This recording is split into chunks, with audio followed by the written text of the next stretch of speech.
Assalamualaikum dear students, I hope you are quite well. Today's topic in English grammar is active and passive voice interrogative sentences सवालिया फ़िक्रात। जैसा कि आप student जानते हैं कि हमने active and passive voice topic शुरू किया था और उसमें हमने इसके पॉजिटिव सेंटेंसेस नेगेटिव सेंटेंसेस के पैसिव वॉइस बनाने सीखे थे। आज हम सीखेंगे इंट्रोगेटिव सेंटेंसेस को कैसे हमने पैसिव वॉइस में चेंज करना है। तो लेट्स स्टार्ट।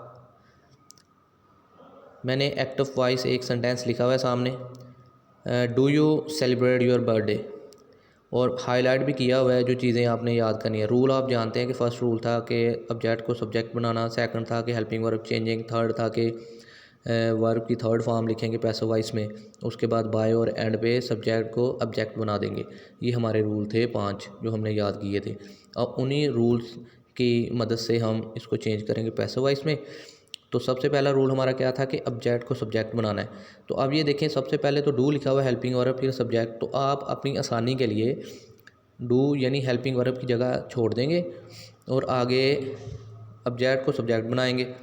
ऑब्जेक्ट था हमारा योर बर्थडे, योर बर्थडे को सब्जेक्ट यानी यू की जगह पे लेके आना है। तो नीचे लिख दिया हुआ है, मैंने हाईलाइट किया हुआ है, एक लिखा हुआ है नीचे, यानी फर्स्ट रूल ये है योर बर्थडे यहाँ पे आ गया सब्जेक्ट की जगह पे।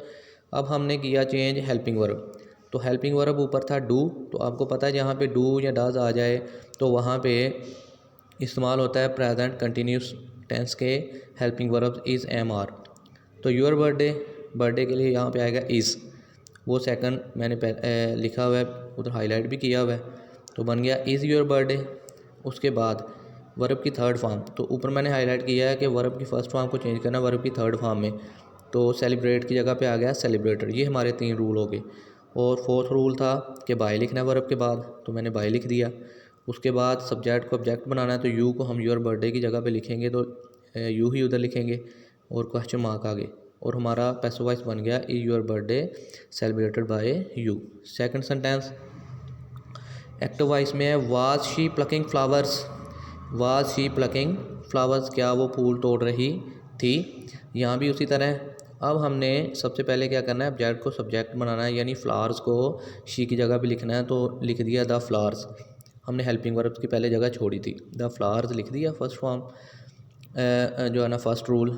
उसके बाद हमने हेल्पिंग वर्ब्स की तरफ जाना है, तो सेकंड रूल आपको पता है कि हेल्पिंग वर्ब चेंजिंग है, तो यहाँ पे हेल्पिंग वर्ब है वाज, तो ये है past continuous, past continuous tense के जो हेल्पिंग वर्ब्स हैं वाज वार, इनको वही हमने कंटिन्यूस के हेल्पिंग वर्ब्स रहने देने हैं, साथ बीइंग का इजाफा करना है। तो अब हमारा हो जाएगा द फ्लावर्स ज़्यादा हैं, ऊपर शी लिखा होता उसके साथ वाज था, तो न्यू जो सब्जेक्ट हमारा बना है द फ्लावर्स, ये प्लूरल फॉर्म में है, इनके साथ आएगा वर, वर द फ्लावर्स। उसके बाद बीइंग, क्योंकि सब्जेक्ट के बाद हमने बीइंग लिखेंगे, वर बीइंग इकट्ठा नहीं लिखेंगे यहाँ पे, वो हम पॉजिटिव सेंटेंसेस में लिखेंगे, वर द फ्लावर्स बीइंग। और उसके बाद थर्ड रूल वर्ब की थर्ड फॉर्म प्लकिंग को प्लग कर दिया, तो उसके बाद बाय लिखा फोर्थ रूल, और पांचवा शी को सब्जेक्ट को ऑब्जेक्ट बना दिया हर, ऑब्जेक्टिव काज में लिखा, तो बन गया were the flowers being plug bye हर। तो ये थे गाइस हमारे आज के active and passive voice interrogative sentences. मुझे उम्मीद है कि आपने गौर से सुने होंगे, समझे होंगे।